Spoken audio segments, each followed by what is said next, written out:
ಸುಖವಾದ ಮೋಜಿನ ಜೀವನ ನಡೆಸುವುದೇ ಅದರ ಉದ್ದೇಶವಾಗಿದೆ. ಆದರೆ ಈ ಹಣವೇ ಅವರಿಗೆ ದುಃಖಕರವಾಗುತ್ತದೆಂಬುದನ್ನು ಅವರು ತಿಳಿದಿಲ್ಲ. ಧನ ಗಳಿಕೆಗಾಗಿ ಸುಳ್ಳು ಹೇಳುತ್ತಾರೆ, ವಂಚಿಸುತ್ತಾರೆ, ಕಳ್ಳತನ, ದರೋಡೆ, ಕೊಲೆ ಮಾಡುತ್ತಾರೆ, ಕೃತಜ್ಞರಾಗಿ ತಮ್ಮ ಮಿತ್ರರಿಗೆ ದ್ರೋಹ ಬಗೆಯುತ್ತಾರೆ. ಇತ್ತೀಚೆಗೆ ನಕಲಿ ನೋಟುಗಳನ್ನು ಮುದ್ರಿಸಲು ಪ್ರಾರಂಭಿಸಿದ್ದಾರೆ. ಎಲ್ಲಾ ಅತ್ಯಾಚಾರ ಅನಾಚಾರಗಳಿಗೂ ಹಣವೇ ಮೂಲ. ಯಥೇಚ್ಛ ಹಣ ಗಳಿಸಿದವನು ಅದನ್ನು ಅನುಭವಿಸಲು ಆಗದೆ ಅದನ್ನು ರಕ್ಷಿಸುವ ಸಲುವಾಗಿ ತಾನು ಕಾವಲುಗಾರನಾಗಿದ್ದಾನೆ. ನಿದ್ದೆ ಇಲ್ಲದೆ, ನೆಮ್ಮದಿ ಶಾಂತಿ ಇಲ್ಲದೆ, ತಾನು ಅನುಭವಿಸದೆ, ಪರರಿಗೂ ಹಂಚದೆ, ಪುಣ್ಯ ಕಾರ್ಯಗಳಿಗೆ ದಾನ ಮಾಡದೆ, ಸಾಧು ಸಂತರ ಮುಂತಾದ ಸತ್ಕಾರ್ಯಗಳಿಗೆ ಸಹಾಯ ಮಾಡದೆ, ಮತಿಭ್ರಮಣೆಯಿಂದ ಹುಚ್ಚನಾಗಿ ಹಸು ನೀಗುತ್ತಾನೆ. ಈ ಸೌಭಾಗ್ಯಕ್ಕಾಗಿ ಹಣ ಸಂಪಾದನೆ ಮಾಡಬೇಕೆ? ಹಣ ಸಂಪಾದಿಸುವುದು ದೊಡ್ಡದಲ್ಲ. ಅದನ್ನು ಸರಿಯಾದ ರೀತಿಯಲ್ಲಿ ಖರ್ಚು ಮಾಡಿ, ಅಂದರೆ ಸತ್ಕರ್ಮಗಳಿಗೆ, ಸತ್ಕಾರ್ಯಗಳಿಗೆ, ಆಸಕ್ತರಿಗೆ ಧರ್ಮ ಮಾಡಿ, ತನ್ನಿಂದಾದ ಒಳ್ಳೆಯ ಕೆಲಸಗಳಿಗಾಗಿ ಸಂತಸ ಪಡಬೇಕು. ಹಾಗಲ್ಲದ ಹಣ ಸಂಪಾದನೆ ಕೇವಲ ದುಃಖ ಕಾರಣ ಹಾಗೂ ಮೃತ್ಯು ಕಾರಣವಾಗಿದೆ. ಬಂಗಾರ, ಧನ, ಸ್ತ್ರೀ ವ್ಯಾಮೋಹಕ್ಕೊಳಗಾಗಿ ನೀನು ಜ್ಞಾನದ ಗಣಿಯನ್ನು ಮರೆತು ಬಿಡಬೇಡ. ಇವು ಪ್ರಾಪ್ತಿಯಾಗಲು, ಅನುಭವಿಸಿದಾಗಲೂ, ಮತ್ತೆ ನಿನ್ನಿಂದ ಹೊರಟು ಹೋಗುವಾಗಲೂ ಎಲ್ಲಾ ಕಾಲಕ್ಕೂ ದುಃಖವನ್ನೇ ಕೊಡುತ್ತವೆ. ಹಾವಿನ ಪೊರೆ ಕೊಳಚುವಾಗ, ಕುರುಡಾಗಿ ಕಳಚಿದಾಗ ಮೃದು ದೇಹ ಕಲ್ಲು ಮುಳ್ಳುಗಳಿಂದ ಸಂಕಟ ಪಡುವಂತೆ ಧನ ಕನಕ ಸ್ತ್ರೀ ಮೋಹವು ಸರ್ವಕಾಲಕ್ಕೂ ದುಃಖಭಾಜನವಾಗಿದೆ. ಗುರುಜಿ ತಮ್ಮ ಸುತ್ತಲಿನ ಬಂಧು ಬಳಗವನ್ನು, ನೆಂಟರಿಷ್ಟರನ್ನು ಕೂಡಿಸುವುದೇ ಸುಖವೆಂದು ಜನರು ಹೇಳುತ್ತಾರೆ. ನಿಜವಾಗಿಯೂ ಈ ಪರಿವಾರ ಮನುಷ್ಯನಿಗೆ ಸುಖ ಕೊಡುವುದೇ? ಗುರು ಹೇಳ್ತಾರೆ, ಶಿಷ್ಯ, ಯಾವುದೇ ಬಯಕೆಯಾಗಲಿ ಪರಿವಾರವಾಗಲಿ ಎಲ್ಲವೂ ಬಂಧನವೇ ಆಗಿದೆ. ಸುಖವಾಗಲಿ ದುಃಖವಾಗಲಿ ನಾವು ಹಂಚಿಕೊಂಡಷ್ಟು ಬಂಧನದಲ್ಲಿ ನಾವಾಗಿ ನಾವು ಸಿಲುಕಿಕೊಳ್ಳುತ್ತೇವೆ. ಪರಿವಾರ ಸುಖ ಆನಂದ ನೀಡುತ್ತದೆ ಎಂಬುದಲ್ಲವೇ ನಿನ್ನ ಸಂದೇಹ. ಶ್ರೀ ಪುತ್ರ, ತಂದೆ ತಾಯಿ, ಅಕ್ಕ ತಂಗಿ, ಅಣ್ಣ ತಮ್ಮ, ಸಂಪತ್ತು, ಹೊಲ ಮನೆ, ತೋಟ, ಎತ್ತು, ಕುದುರೆ, ಆನೆ ಇವೆಲ್ಲವೂ ನಿನ್ನನ್ನು ಬಂಧನಕ್ಕೆ ಒಳಪಡಿಸುವುದಾಗಿದೆ. ಮತ್ತೆ ಇವಿಲ್ಲದೆ ಹೇಗೆ? ತಾವರೆ ಎಲೆಯ ಮೇಲಿನ ನೀರಿನ ಹನಿಯಂತೆ ಜಗತ್ತಿನಲ್ಲಿದ್ದರೂ, ಪರಿವಾರದಲ್ಲಿ ಒಬ್ಬನಾಗಿದ್ದರೂ, ಯಾವುದನ್ನು ಅವಶ್ಯಕತೆಗಿಂತ ಹೆಚ್ಚಿಗೆ ಹಂಚಿಕೊಳ್ಳದೆ, ಯಾರ ಬಗೆಯೂ ವ್ಯಾಮೋಹವನ್ನಿರಿಸದೆ, ಜನ್ಮ ಕಾರಣವನ್ನು, ಸಾರ್ಥಕ್ಯವನ್ನು ಸದಾ ನೆನಪಿನಲ್ಲಿಟ್ಟುಕೊಂಡು ವ್ಯವಹರಿಸಬೇಕು. ತನಗೆ ತಾನೇ ಬಂದು ಗಾಳಕ್ಕೆ ಸಿಲುಕಿಕೊಳ್ಳುವ ಮೀನಿನಂತೆ ತನ್ನ ಕರ್ತವ್ಯವೆಂಬ ಇಚ್ಛೆಯಿಂದಲೇ ಬಯಸಿ ಮಾನವ ಬಂಧನಕ್ಕೊಳಗಾಗುತ್ತಾನೆ. ರೇಷ್ಮೆ ಹುಳು ಕರ್ತವ್ಯ ಜೀವಿಯಾಗಿ ಗೂಡು ನಿರ್ಮಿಸಿದಂತೆಲ್ಲ ತನ್ನನ್ನು ತಾನೇ ಆ ಗೂಡಿನೊಳಗೆ ಬಂದಿಯಾಗುವಂತೆ ಕೆಲವು ಮಾನವರು ತಮ್ಮ ಅಜ್ಞಾನದಿಂದಾಗಿ ಅಥವಾ ಸಕರ್ಮ ಮಾರ್ಗದರ್ಶನ ಸಿಗದೆ ಭ್ರಮೆಯಲ್ಲಿ ಸಿಲುಕಿ ತಮ್ಮನ್ನು ತಾನೇ ಬಂಧಿಸಿಕೊಳ್ಳುತ್ತಾನೆ. ಈ ಚಿಂತನೆಯನ್ನ ಇಲ್ಲಿಗೆ ಮುಗಿಸ್ತಾ ಇದ್ದೀನಿ. ಸದ್ಗುರು ದೇವಾಯ.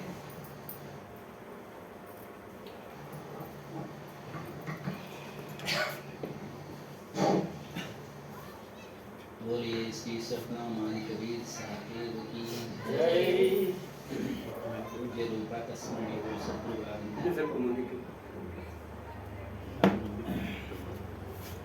सद्गुरु श्री हनुमान साहेब ಶರಣವೊಂದಿರಲಿ ಒಂದು ಸುತ್ತ, ಮಾತಾಜಿಯವರ ದಿವ್ಯ ಚರಣಗಳಿಗೆ ಒಂದು ಸುತ್ತ, ಮಹನೀಯರಿಗೆ ಭಕ್ತಿ ಮಾತೆಗೆ ಒಂದು ಸುತ್ತ, ಸತ್ಸಂಗದ ವಿಚಾರ. ಮನುಷ್ಯ ಆತ್ಮದ ಶಕ್ತಿಯಿಂದ ವಿವೇಕ ಸಂಪನ್ನನಾಗಿದ್ದರೂ ಸಹ ದುರ್ಬಲನಾಗಿದ್ದಾನೆ. ಅದರ ಕುರಿತು ಹಂಸಾತು तो सबल था अलुकी आपनी चार ರಂಗ್ ಕುರೆಂಗೆ ರಂಗಿಯ ತೈ ಕಿಯಾ ಅವರು ಲಘುವಾ. ಅದು ಅರ್ಥ ತಿಳಿಸ್ತಾ ಇದೆ. ಮನುಷ್ಯನು ಸಬಲನಾಗಿದ್ದರೂ ಯಾಕೆ ನಿರ್ಬಲನಂತೆ ಅಂದ್ರೆ ಬಲಹೀನನಂತೆ ವರ್ತಿಸ್ತಾ ಇದ್ದಾನೆ? ಅದಕ್ಕೆ ಎರಡು ಕಾರಣಗಳನ್ನ ಕೊಡ್ತಾರೆ. ಒಂದನೇ ಕಾರಣ ಅಂದ್ರೆ ವಿಷಯ ವಾಸನೆಗಳು, ಅದರಲ್ಲಿ ಆಸಕ್ತಿಯನ್ನ ಮನುಷ್ಯನು ತಾಳಿರುವುದು. ವಿಷಯ ಅಂದ್ರೆ ಶಬ್ದ, ಸ್ಪರ್ಶ, ರೂಪ, ರಸ, ಗಂಧ. ವಾಸನೆ ಅಂತಂದ್ರೆ ಅನೇಕ ಜನ್ಮಗಳಿಂದ ಅವುಗಳನ್ನೇ ಬಯಸ್ತಾ ಇರೋದ್ರಿಂದ ಅದು ವಾಸನವಾಗಿದೆ, ಸಂಸ್ಕಾರವನ್ನು ಆಗಿದೆ. ಬಯಸಲು ಅಂದ್ರೆ ಆಸಕ್ತಿ. ನೋಡಿದ್ದನ್ನೇ ನೋಡ್ತಾ ಇರ್ತಾನೆ, ತಿಂದಿದ್ದನ್ನೇ ತಿಂತಾ ಇರ್ತಾನೆ, ಕೇಳಿದ್ದನ್ನೇ ಕೇಳ್ತಾ ಇರ್ತಾನೆ. ನಮ್ಮ ತತ್ವಪದದಲ್ಲಿ ಹೇಳಿದೆ, ನೋಡಿದ್ದನ್ನೇ ನೋಡ್ತಾ ಇರ್ತಾನೆ, ಕೇಳಿದ್ದನ್ನೇ ಕೇಳ್ತಾನೆ, ಮಾಡಿದ್ದನ್ನೇ ಮಾಡ್ತಾ ಇರ್ತಾನೆ. ಹೋದ್ಸಲಿ ಕಳೆದ ವರ್ಷ ಮಾಡಿಬಿಡ್ತು, ಈ ವರ್ಷ ಬೇಡ ಅಂತೇನಿಲ್ಲ. ಎಲ್ಲರೂ ಮಾಡ್ತಾವ್ರೆ, ನಾವು ಮಾಡ್ತಾವೆ. ಉದಾಹರಣೆಗೆ ಹೇಳೋದು, ಮಾಡಬಾರ್ದು ಅಂತ ಇಲ್ಲ. ಉದಾಹರಣೆಗೆ ಗಣೇಶನ ಹಬ್ಬದಲ್ಲಿ ಕಡುಬು, ಆ ಕಡುಬು ಬಂದ್ರೆ ಒಂದರಿಂದ ಒಂದು ಮಾಡ್ತಾನೆ ಇರ್ತೀವಿ, ತಿನ್ನಬಾರ್ದು ಅಂತೇನಿಲ್ಲ. ವಯಸ್ಸಾಗ್ತಾ ಆಗ್ತಾ ಅದ್ರ ಮೇಲೆ ಆಸಕ್ತಿನೇ ಹೋಗ್ಬಿಡುತ್ತೆ. ವಯಸ್ಸಾದ್ಮೇಲೆ ಆಸಕ್ತಿ ಕಳ್ಕೊಳ್ಳೋದನ್ನ ಆರೋಗ್ಯದ ದೃಷ್ಟಿಯಿಂದ ವಯಸ್ಸಿನವಾಗಿ ಅದ್ರ ಮೇಲೆ ಆಸಕ್ತಿ ಕಳ್ಕೊಂಡ್ರೆ ಜ್ಞಾನ. ಉದಾಹರಣೆ ಕೊಡ್ತಾರೆ ಪಂಚ ವಿಷಯಗಳಿಗೆ ಸಂಬಂಧಪಟ್ಟಂತೆ. ಮತ್ತು ಎರಡನೇ ಒಂದು ಕಾರಣ ಕೊಡ್ತಾ ಇದ್ದಾರೆ, ಯಾಕೆ ಬಲಹೀನನಾಗ್ತಾ ಇದ್ದಾನೆ ಅಂದ್ರೆ, ನನ್ನನ್ನ ರಕ್ಷಣೆ ಮಾಡತಕ್ಕಂಥವನು ಒಬ್ಬ ಕರ್ತ ಬೇರೆ ಇದ್ದಾನೆ ಅಂತೇಳಿ ಅನಾದಿ ಕಾಲದಿಂದ ಒಪ್ಕೊಂಡಿದ್ದಾನೆ. ಈಗಲ್ಲ, ಒಂದೆರಡು ವರ್ಷಗಳದ್ದಲ್ಲ, ಅನೇಕ ಜನ್ಮಗಳದ್ದು. ಆ ಒಪ್ಕೊಂಡು ಅದೇ ಸಂಸ್ಕಾರದಲ್ಲಿ ಹುಟ್ಟುತ್ತಾ ಇದ್ದಾನೆ, ಸಾಯ್ತಾ ಇದ್ದಾನೆ. ಹೀಗಾಗಿ ಅವನು ಬಲಹೀನನಾಗಿದ್ದಾನೆ. ವಿಚಾರ ಮಾಡಿದ್ರೆ ಅವನ ಬಲವನ್ನು ಅವನ್ನೆಲ್ಲ ಮೀರಿ ಬೆಳೀಬಹುದು. ಆದ್ರೆ ನಮ್ಮ ಸುತ್ತಮುತ್ತಲಿನ ಸಮಾಜ ಆ ರೀತಿ ಬೆಳೆಯೋದಿಕ್ಕೂ ಬಿಡೋದಿಲ್ಲ, ನಮ್ಮನ್ನ ಬಲಹೀನರನ್ನಾಗಿ ಮಾಡ್ತವೆ. ಯಾವುದೋ ಒಂದು ವಿಚಾರವನ್ನು ಕೇಳಕ್ ಹೋದ್ರೆ ಗ್ರಹಗತಿಗಳು ಸರಿ ಇಲ್ಲ, ಆಗ ಪೂಜೆ ಮಾಡ್ಬೇಕು, ಈಗ ಪೂಜೆ ಮಾಡ್ಬೇಕು ಅನ್ನೋದು ಭಯವನ್ನ ಉಂಟು ಮಾಡ್ತಾರೆ. ಮತ್ತೆ ಅದಕ್ಕೆ ಬೀಳ್ತಾನೆ.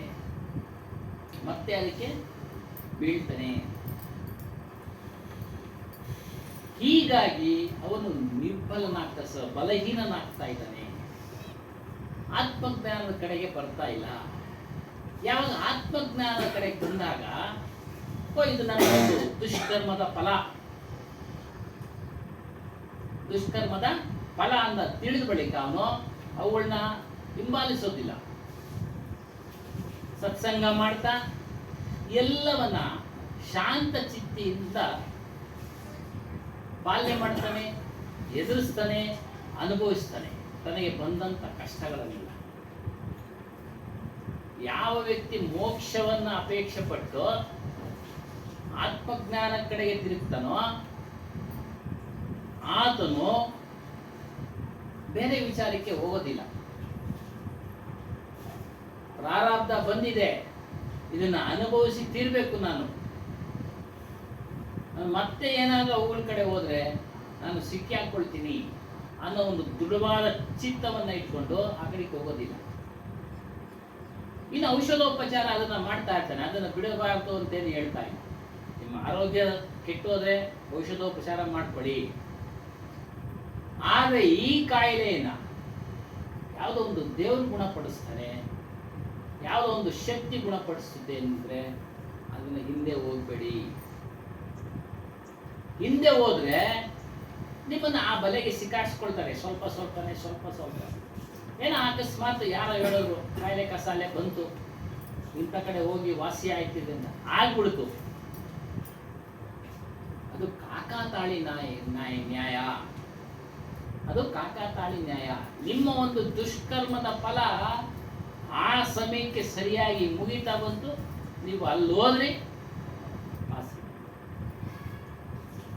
ನೀವೇನಾದ್ರೂ ಅಲ್ಲಿ ಹೋಗಿ ವಾಸಿ ಆಯ್ತು ಅಂತ ಭ್ರಮೆನಲ್ಲಿ ಬಿದ್ದು ಇನ್ನೂ ಹೆಚ್ಚಿನಕ್ಕೆ ಮಾಡಕ್ಕೆ ಹೋದ್ರೆ ಮತ್ತೆ ನೀವು ಸಿಗಾಕೊಂಡ್ರಿ. ಅದನ್ನ ಹೇಳ್ತಾ ಇರೋದು ಏನೋ, ಅಪನೇ ಉಪ್ಪರ ಅನ್ಯ ಕರ್ತಾ ದರ್ತ ಮಾನ್ಲೇನಾ. ಈ ರೀತಿ ನನ್ನಿಂದ ಮೇಲ್ಪಟ್ಟ ಒಂದು ಶಕ್ತಿ ಇದೆ, ಅದು ನನ್ನನ್ನು ರಕ್ಷಣೆ ಮಾಡ್ತಾ ಇದೆ, ನನ್ನನ್ನು ಸಂರಕ್ಷಣೆ ಮಾಡ್ತಾ ಇದೆ ಇತ್ಯಾದಿ ಸಂಶಯಗಳಿಗೆ ಕಾರಣ ಆಗ್ಬಿಟ್ಟು ಅದು ನಮ್ಮನ್ನ ಎಳ್ಕೊಂಡ್ಬಿಡ್ತಾರೆ. ಸಂಶಯ ಪಟ್ಟರೆ ಏನಾದ್ರೂ ಒಂದು ಹೇಳ್ಬಿಡ್ತಾರೆ ಅವ್ರು ನಿಮ್ಗೆ. ಹಾಗಾಗಿ ನಿಮ್ಮ ಒಂದು ನಡಿಗೆ ಎಚ್ಚರಿಕೆ ಇರಬೇಕು. ಆತ್ಮಜ್ಞಾನದಲ್ಲಿ ಎಚ್ಚರಿಕೆಯಿಂದ ಇರಬೇಕು. ಅದಕ್ಕೆ ಇಲ್ಲಿ ಹೇಳ್ತಾರೆ ಏನು, ನೀನು ಶುಭಾಶುಭ ಸಂಶಯ ಉಂಟಾದರೂ ಕೂಡ ಶುಭವಾದ ಸಂಸ್ಕಾರವನ್ನೇ ಆಚರಣೆ ಮಾಡ್ತಾ ಇರೋ. ಇದು ಶುಭವಾದ ಸಂಸ್ಕಾರ ಸತ್ಸಂಗ. ಇದು ಅನೇಕ ಸಂಶಯ ಬರ್ತಾ ಇರುತ್ತೆ. ಇವತ್ತು ಅಮೆರಿಕದಲ್ಲಿದ್ದಾರೆ, ಅವ್ರಿಗೆ ಅನೇಕ ಸಂಶಯಗಳು ಪ್ರಾರಂಭದಲ್ಲಿ ಸಾಕಷ್ಟು, ಈಗ ಕಡಿಮೆ ಆಗ್ತಾ ಇದೆ. ಏನು ಸಂಶಯ ಉಂಟಾದರೂ ಶುಭ ಸಂಸ್ಕಾರವನ್ನೇ ಮಾಡ್ತಾ ಇರೋ. ಆಗ ನಿಮಗೆ ಕ್ರಮೇಣ ಎಲ್ಲಾ ಸಂಶಯಗಳು ದೂರ ಆಗ್ತವೆ.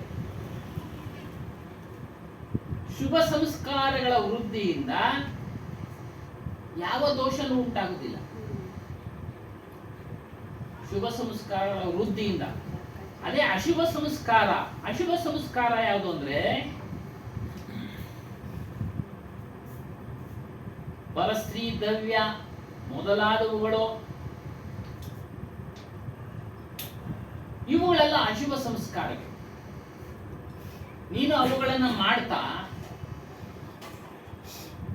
ಏನಾದರೂ ತೊಂದರೆ ಬಂದಾಗ ನನ್ನನ್ನು ಈ ಒಂದು ತೊಂದರೆಯನ್ನು ಬಿಡುಗಡೆ ಮಾಡುವಂತೇಳಿ ಯಾವುದೇ ದೇವಿ ದೇವತಾದಿಗಳನ್ನ ಪೂಜೆ ಮಾಡಿದ್ರು ಅವ್ರೇನು ಮಾಡೋದಿಲ್ಲ,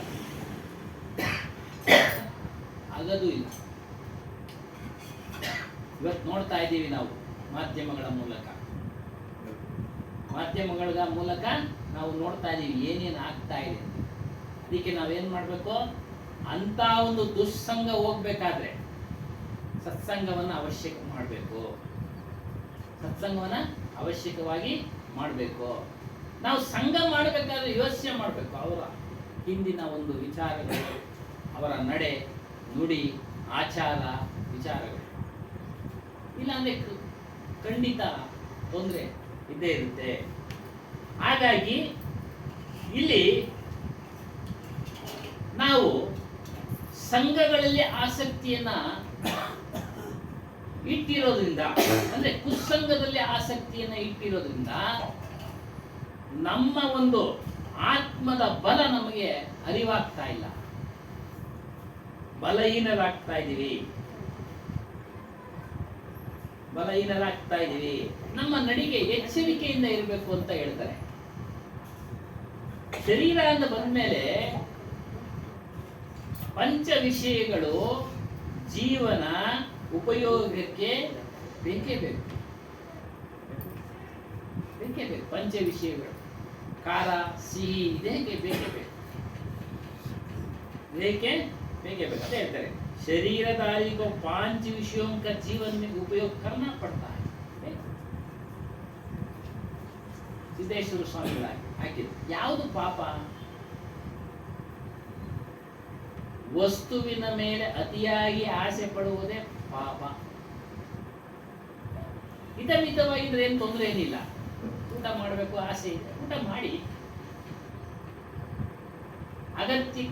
ಅಗತ್ಯಕ್ಕೆ ತಕ್ಕಂತೆ ನಿಮ್ಮ ಆರೋಗ್ಯ ದೃಷ್ಟಿಯಿಂದ ಎಷ್ಟು ಅತಿಯಾಗಿ ನಾವು ಊಟ ಮಾಡಿದ್ರೆ ನಮಗೆ ತೊಂದರೆ. ಅದೇ ರೀತಿ ಪಂಚ ವಿಷಯಗಳಲ್ಲಿ ಯಾವುದು ಅತಿಯಾಗಿ ಮಾಡ್ತೀವೋ ಅದು ಪಾಪವಾಗಿ ನಮಗೆ ತೊಂದರೆಯನ್ನು ಉಂಟು ಮಾಡ್ತವೆ, ನಮಗೆ ತೊಂದರೆಯನ್ನ ಉಂಟು ಮಾಡ್ತವೆ.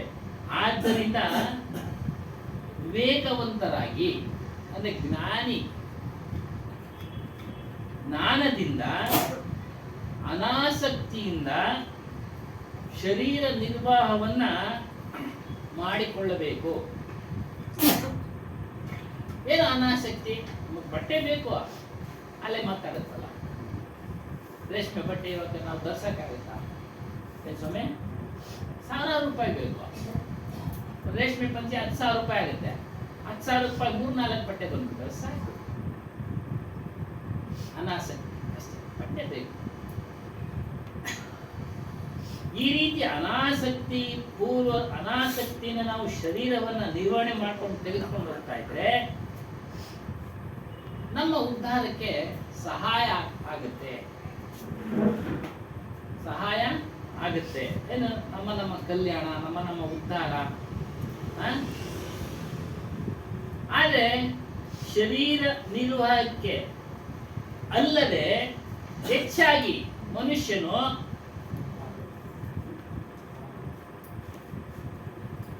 ಬಯಕೆಗಳ ಭೋಗದ ಹಿಂದೆ ಬಿದ್ದಿದ್ದಾನೆ.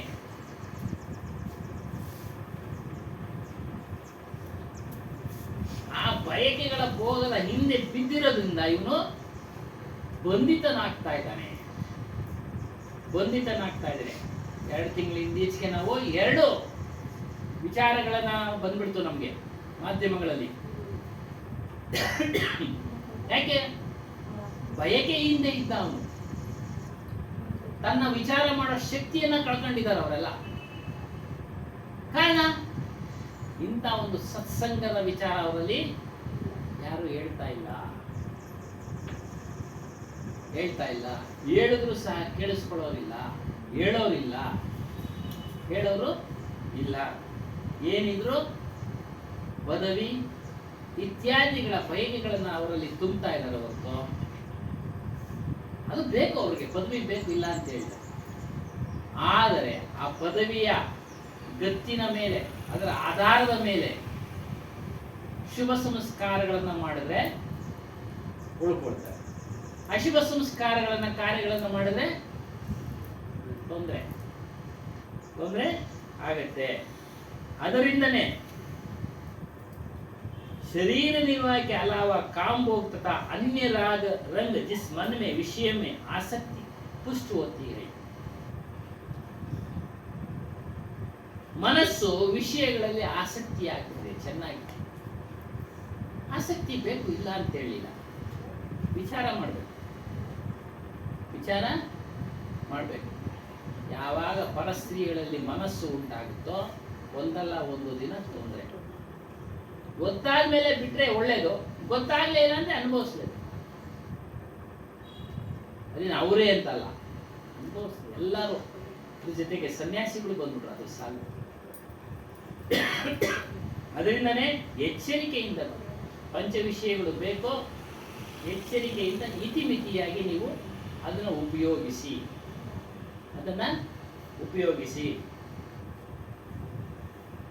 ऐसे विषय सेवने से जीवन ವಿಷಯಾಸಕ್ತಿ ಒಮ್ಮೆ ಬಂದ ಜಾತಾ है. ಈ ರೀತಿ ವಿಷಯಗಳ ಸೇವನೆ ಅತಿಯಾಗಿ ಮಾಡ್ತಾ ಇರೋದ್ರಿಂದ ಮತ್ತು ವಿಷಯ ವಸ್ತುಗಳಲ್ಲಿ ಮೋಹವನ್ನು ಇಟ್ಟಿರೋದ್ರಿಂದ ಮನುಷ್ಯನು ಬಂಧನಕ್ಕೆ ಒಳಪಡ್ತಾ ಇದ್ದಾನೆ.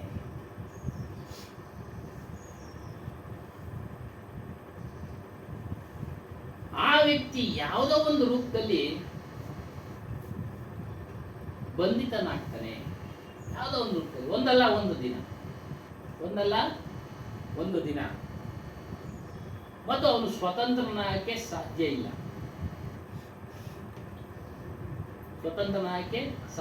ಸ್ವತಂತ್ರವಾಗಿ ಏನು ತೀರ್ಮಾನ ಮಾಡ್ಕೊಂಡು ತೆಗೆದುಕೊಳ್ಳಕ್ಕೆ ಸಾಧ್ಯ ಇಲ್ಲ. ಇವಾಗ ಆಗ್ತಾ ಇದೆಯಾ ಅವ್ರಿಗೆ ಸ್ವತಂತ್ರವಾಗಿ ಏನಾದ್ರು ತೀರ್ಮಾನ ಮಾಡ್ಕೊಳ್ಳಕ್ಕೆ? ಯಾರು ಅಧಿಕಾರಿಗಳು ಹೇಳ್ದಂಗೆ ಕೇಳಬೇಕು. ಈ ರೀತಿಯಾಗಿ ಅವ್ರ ಪ್ರಶ್ನೆಗಳಿಗೆ ಉತ್ತರಿಸ್ಬೇಕು. ಅವ್ರ ಪ್ರಶ್ನೆಗಳಿಗೆ ಉತ್ತರಿಸ್ಬೇಕು. ತಲೆ ಚೀಟಿಡಿಸ್ಬಿಡ್ತಾರೆ. ಅಲ್ಲೇ ಚಿಟ್ಟಿಡಿಸ್ಬಿಡ್ತಾರೆ. ಹಾಗಾಗಿ ನೋಡಿ ಅದೇ ವಿಚಾರ. ಮೊದಲಿಂದ ಮುಚ್ಚಿಟ್ಟಿದ್ದ ಸತ್ಯಗಳು ಅಸತ್ಯಗಳು ಎಲ್ಲ ಬಂದ್ಬಿಡ್ತವೆ. ಎಚ್ಚರಿಕೆ ತೆಗೆದುಕೊಳ್ಬೇಕು. ಯಾರೋ ಒಂದು ಒಳ್ಳೆ ತಿಳುವಳಿಕೆ ಕೊಟ್ಟಾಗ ಎಚ್ಚರಿಕೆ ತೆಗೆದುಕೊಂಡು ಅದನ್ನ ಕಡಿಮೆ ಮಾಡ್ಕೊಳ್ಬೇಕು. ವಯೋಸಹಜ ಬರ್ತವೆ, ಇಲ್ಲ ಅಂತೇಳಿ ವಯೋಸಹಜ ಬಂದೇ ಬರ್ತವೆ. ಅದರಲ್ಲೂ ಹಣ ಸೇರಿದ ಮೇಲೆ ಇನ್ನು ಜಾಸ್ತಿನೇ ಬರ್ತಾ ಇರ್ತವೆ. ಅಂದ್ರೆ ಎಚ್ಚರಿಕೆ ತೆಗೆದುಕೊಳ್ಬೇಕು. ಎಚ್ಚರಿಕೆ ತೆಗೆದುಕೊಳ್ಳದಿದ್ರೆ ಅವನು ಸ್ವತಂತ್ರವಾಗಿ ಬದುಕೋದಕ್ಕೆ ಸಾಧ್ಯ ಇಲ್ಲ. ಅದರಿಂದ ಬಲಹೀನನಾಗ್ತಾ ಇದ್ದಾನೆ ಮನುಷ್ಯ. ಅವನು ಸಬಲನಾಗ್ಬೇಕಾದ್ರೆ ವಿಷಯಗಳ ಮೇಲಿನ ಆಸೆಯನ್ನ ನಿಯಂತ್ರಣದಲ್ಲಿಟ್ಟುಕೊಂಡು ಜೀವನವನ್ನ ನಿರ್ವಹಣೆ ಮಾಡಬೇಕು.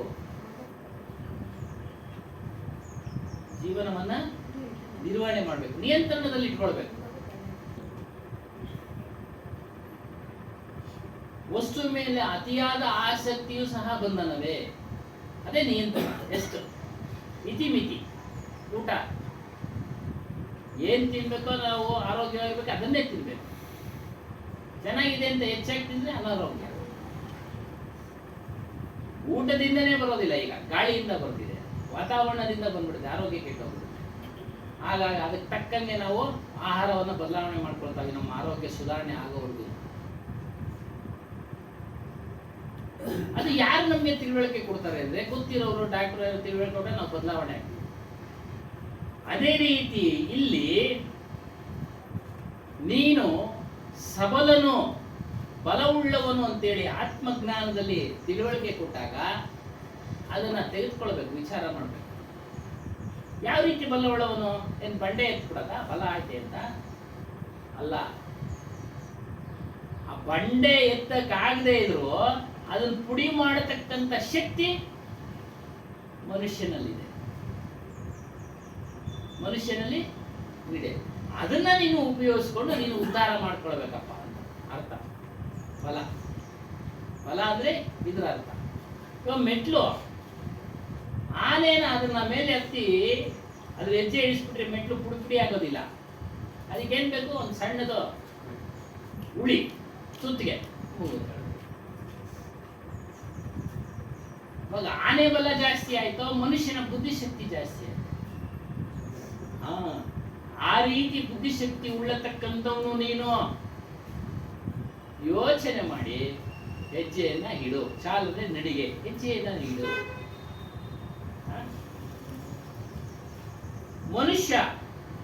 ಮನುಷ್ಯ ಆತ್ಮನಿಂದ ಕೂಡಿರ್ತಕ್ಕಂಥ, ಚೈತನ್ಯದಿಂದ ಕೂಡಿರ್ತಕ್ಕಂಥ ಬಲವುಳ್ಳವನು ಸ್ವತಃ ಸಬಲನೆ.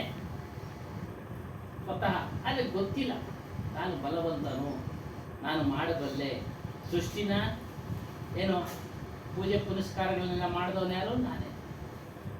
ಉತ್ಪತ್ತಿ ಮಾಡಿದವನು ಯಾರು? ನಾನೇ. ಅವುಗಳನ್ನ ಬೇರೆ ಯಾರಾದ್ರು ಉತ್ಪತ್ತಿ ಮಾಡಿದ್ರ? ಇಲ್ಲ. ಅದಕ್ಕೆ ಇಲ್ಲಿ ಒಂದು ಕಡೆ ಹೇಳ್ತಾರೆ, ಏನೋ ಮನುಷ್ಯ ದೇವತೆಗಳಿಗೆಲ್ಲ ಹೆಸರು ಕೊಟ್ಟವನು ಯಾರು? ಮನುಷ್ಯನೇ. ಬೇರೆ ಯಾರಾದ್ರೂ ಹೆಸರು ಕೊಟ್ರ? ಎಲ್ಲ ಮನುಷ್ಯನೇ. ಇದನ್ನು ತಿಳಿದು ಸಹ ಇವನೇನ್ ಮಾಡ್ತಾನೆ, ತಾನೇ ಸೃಷ್ಟಿ ಮಾಡಿದಂತ ದೇವಿ ದೇವತಾದಿಗಳ ಮುಂದೆ ಹೇಡಿಯಂತೆ ಕುಳಿತು ನನಗೆ ಅದನ್ನು ಕೊಡು, ಇದನ್ನು ಕೊಡು ಕೇಳ್ತಾ ಇದ್ದಾನೆ. ಸಾಧ್ಯ? ಕೊಡ್ತಾ ಇದ್ದಾನ? ಆಗ್ತಾ ಇಲ್ಲ. ಒಂದು ಉದಾಹರಣೆ, ಸಾಮಾಜಿಕ ಉದಾಹರಣೆ ತಿಳಿಸ್ಬೇಕು ಅಂತಂದ್ರೆ, ಇವತ್ತು ಇದನ್ನ ಮದುವೆ ವಿಚಾರದಲ್ಲಿ ತಿಳಿಸ್ತೇನೆ. ಮದುವೆ ವಿಚಾರದಲ್ಲಿ ಒಬ್ಬ ವ್ಯಕ್ತಿ ತಿಂಗಳಿಗೆ 15 ಲಕ್ಷ, ವರ್ಷಕ್ಕೆ 15 ಲಕ್ಷ ಸಂಪಾದನೆ, ಅವನಿಗೂ ಸಹ ಇವತ್ತು ವಧು ಸಿಗ್ತಾ ಇಲ್ಲ. ವಧು ಸಿಗ್ತಾ ಇಲ್ಲ. ಕಾರಣ ಏನು? ಬೇಡಿಕೆಗಳು ಜಾಸ್ತಿ.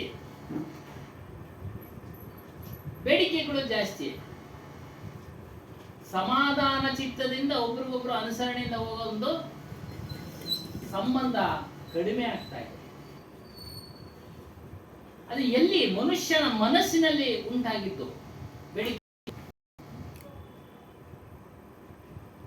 ಹಾಗಾಗಿ ಆ ಬೇಡಿಕೆಗಳೇ ವಿಷಯಾಸಕ್ತಿಗಳು. ಅದು ಬೇಕು, ಇದು ಬೇಕು, ಇದೆ ಇರೋದ್ರಲ್ಲಿ ತೃಪ್ತಿಪಟ್ಟು ಜೀವನ ನಿರ್ವಹಣೆ ಮಾಡಬೇಕು ನೀವು ಅಂತ ಹೇಳೋದು. ಈ ರೀತಿ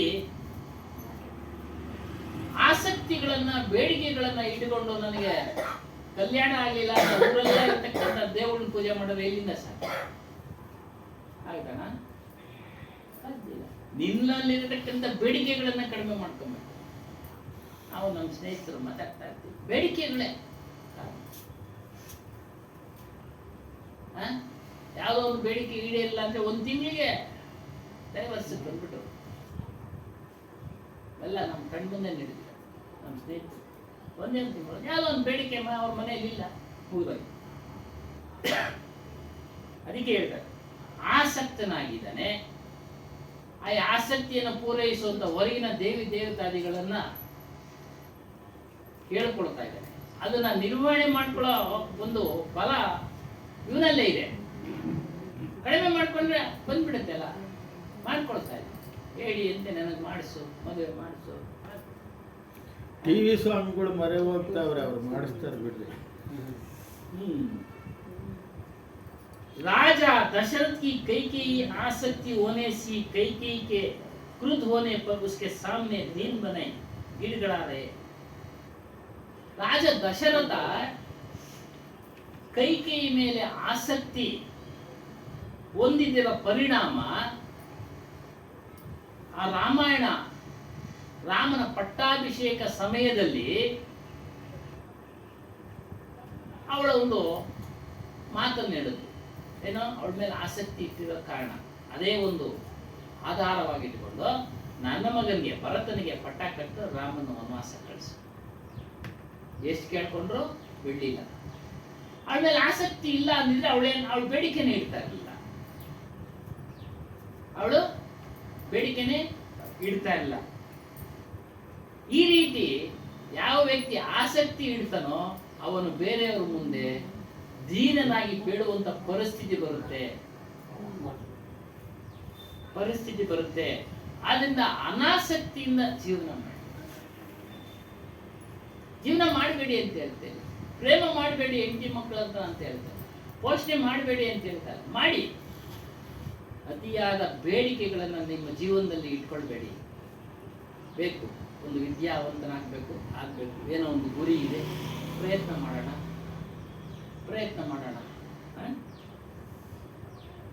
कहीं भी मोह होने से ही आसक्ति बनती है. आसक्ति ಮೋಹವೇ ಆಸಕ್ತಿ ಆಗುತ್ತೆ. ವಸ್ತುವಿನ ಮೇಲೆ ಮೋಹವೇ ಆಸಕ್ತಿ. ಯಾವಾಗ ಮೋಹವನ್ನ ತೆಗೆದಾಕ್ತಾನೋ ಆಗ ಅವನಿಗೆ ಒಂದು ಸುಖ.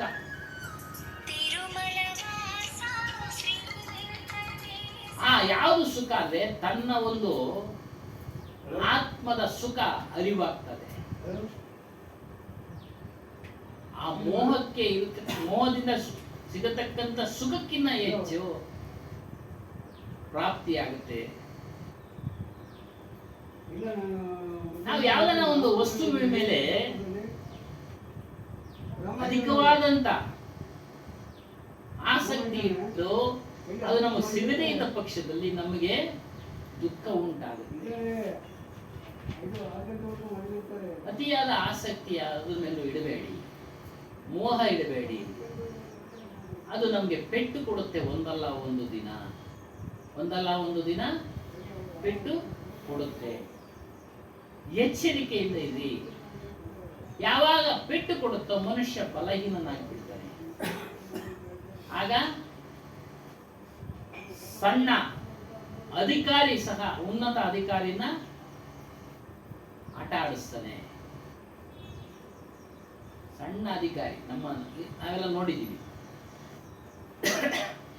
ಯಾವುದೋ ಒಂದು ಬಲಹೀನತೆ ಸಣ್ಣ ಅಧಿಕಾರಿ ಗೊತ್ತಾಗ್ಬಿಟ್ಟಾಗ ದೊಡ್ಡ ಅಧಿಕಾರಿಗಳನ್ನ ಆಟ ಆಡಿಸ್ತಾರೆ. ಇವನು ಹೇಳ್ದಂಗೆ ಅವನು ಆರ್ಡರ್ ಪಾಸ್ ಮಾಡ್ಬೇಕು. ಹಂಗಾಗಿ ಹಾಗಾಗಿ ಅದೇ ಬಲಹೀನತೆ. ಅವುಗಳನ್ನೆಲ್ಲ ನಾವು ಎಚ್ಚರಿಕೆಯಿಂದ ನಿರ್ವಹಣೆ ಮಾಡ್ಕೊಳ್ಬೇಕು ನಮ್ಮ ಜೀವನದಲ್ಲಿ, ಪ್ರಾಪಂಚಿಕ ಜೀವನದಲ್ಲಿ, ಕೌಟುಂಬಿಕ ಜೀವನದಲ್ಲಿ, ಸಮಾಜದಲ್ಲಿ. ನಾವು ಯಾರಿಗೂ ಅಧೀನರಾಗಿ ಇರೋ ಹಾಗೆ ನಮ್ಮ ಜೀವನ ನಡೆಸ್ಕೊಂಡು ಹೋಗ್ತಾರೆ. ಜೀವನ ನಡೆಸ್ಕೊಂಡು ಇಲ್ಲಿವರೆಗೂ ಆಗೋಯ್ತು ಬಿಡಿ, ಇನ್ನು ಮುಂದೆ ಕಾಲ ಎಚ್ಚರಿಕೆಯಿಂದ ಇರೋಣ. ಅದಕ್ಕೆ ಆ ಒಂದು ಎಚ್ಚರಿಕೆ ಎಲ್ಲಿ ಸಿಗುತ್ತೆ ಅಂತಂದ್ರೆ ನಮಗೆ ಸತ್ಸಂಗದಲ್ಲಿ ಮಾತ್ರ ಸಿಗುತ್ತೆ, ಬೇರೆ ಎಲ್ಲೂ ಸಿಗೋದಿಲ್ಲ. ಯಾವಾಗ ಆಧ್ಯಾತ್ಮಿಕವನ್ನ ಆತ್ಮಜ್ಞಾನವನ್ನ ನೀವು ಕೇಳಿ ಶ್ರವಣದ ಮೂಲಕ ಎಚ್ಚರಿಕೆ ತೆಗೆದುಕೊಳ್ತಾ ಇರ್ತೀರೋ, ನೀವು ಸಬಲರಾಗ್ತಾ ಇರ್ತೀರಾ, ಸ್ವತಂತ್ರರಾಗ್ತಾ ಇರ್ತೀರಾ. ಒಂದೊಂದು ಹೆಜ್ಜೆ ಸ್ವತಂತ್ರ ಆಗೋದ ಕಡೆ ಹೋಗ್ತಾ ಇರ್ತೀರಾ.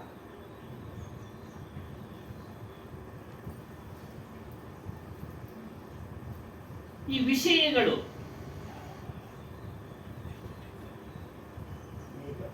ದುಷ್ಪರಿಣಾಮವನ್ನು ಉಂಟು ಮಾಡ್ತವೆ. ದುಷ್ಪರಿಣಾಮ ವಿಷಯಗಳು ಅತಿಯಾಗಿ ಅದನ್ನ ಉಪಯೋಗಿಸ್ಕೊಂಡಾಗ ದುಷ್ಪರಿಣಾಮ ಅಂದ್ರೆ ಬ್ಯಾಡ್ ರಿಸಲ್ಟ್, ಫಲಿತಾಂಶ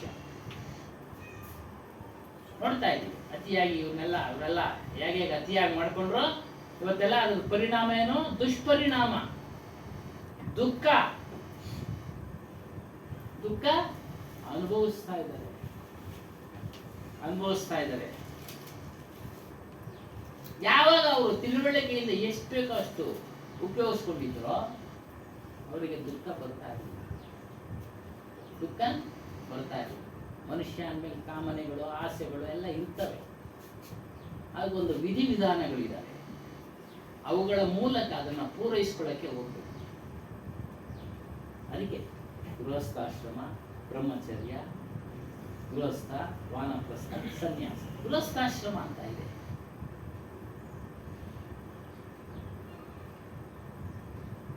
ಈ ಆಸಕ್ತಿಗಳು ಮನುಷ್ಯನನ್ನ ಯಾವ ರೀತಿ ತೊಂದರೆ ಕೊಡ್ತವೆ ಅಂದ್ರೆ, ಈ ವಿಷ ಸರ್ಪಗಳಾದ, ವಿಷ ಜಂತುಗಳಾದ ಹಾವು, ಚೇಳು ಮತ್ತು ಸಿಂಹ, ಹುಲಿ, ಇದಕ್ಕಿನ್ನ ಭಯಂಕರ ಈ ಆಸಕ್ತಿಗಳು, ವಿಷಯಗಳ ಮೇಲೆ ಆಸಕ್ತಿಗಳು.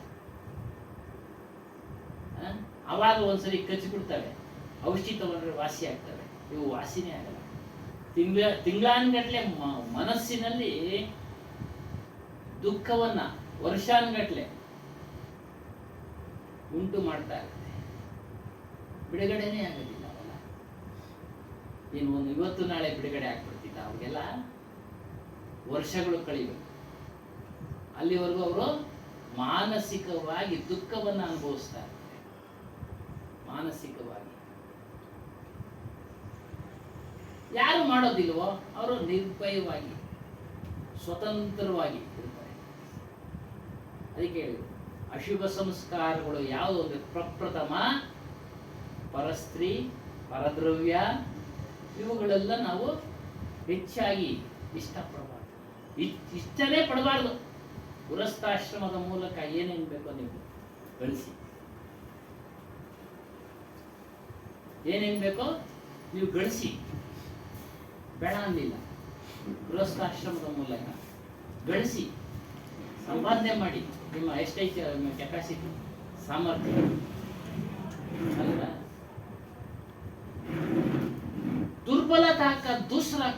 ದುರ್ಬಲತೆಗೆ ಇನ್ನೊಂದು ಕಾರಣ ಏನು ಅಂದ್ರೆ,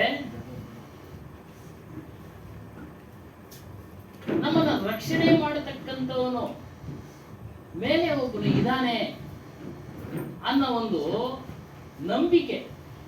ಯಾರಪ್ಪ ರಕ್ಷಣೆ ಮಾಡ್ತಾವ ಇವಾಗ?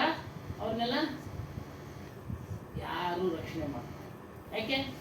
ಮಾಡಿದ ಕೆಲಸ ಕಾರ್ಯಗಳ ಫಲ ಅವರೇ ಭೋಗಿಸ್ಬೇಕು. ಯಾರೂ ತೆಗೆದುಕೊಳ್ಳಕ್ಕೆ ಸಾಧ್ಯ ಇಲ್ಲ. ತಾಯಿ ಇದ್ದಾರೆ, ತಾಯಿ ತೆಗೆದುಕೊಳ್ತಾರ. ತಂದೆ ಇದ್ದಾರೆ, ತಂದೆ ತೆಗೆದುಕೊಳ್ತಾ ಇದ್ದಾರ ಇವತ್ತೊಂದು ದಿವಸ? ಇಲ್ಲ. ಅವ್ರವ್ರು ಮಾಡಿದ್ದ ಅವ್ರವ್ರ ಕರ್ಮಗಳಿಗೆ ಪಶ್ಚಾತ್ತಾಪ ಪಡ್ತಾ ಇದ್ದಾರೆ. ಪಶ್ಚಾತ್ತಾಪ ಪಡ್ತಾ ಇದ್ದಾರೆ. ಕಾರಣ ಇಷ್ಟೇ, ಒಬ್ಬ ಮಗ ದುರ್ಮಾರ್ಗವನ್ನ ಹಿಡಿದು ಅದರಲ್ಲಿ ಹೋಗ್ತಾ ಇರ್ಬೇಕಾದ್ರೆ ತಂದೆ ತಾಯಿಗಳ ಕರ್ತವ್ಯ ಏನು, ಅದನ್ನ ನಿಲ್ಲಿಸ್ಬೇಕು, ಮಾಡಬೇಡ ನೀನು. ಅದಕ್ಕೆ ಪ್ರೋತ್ಸಾಹ ಕೊಟ್ರೆ ಅವರು ಸಹ ಬಾಧಸ್ಥರಾಗಿ ದುಃಖವನ್ನ ಅನುಭವಿಸ್ತಾರೆ.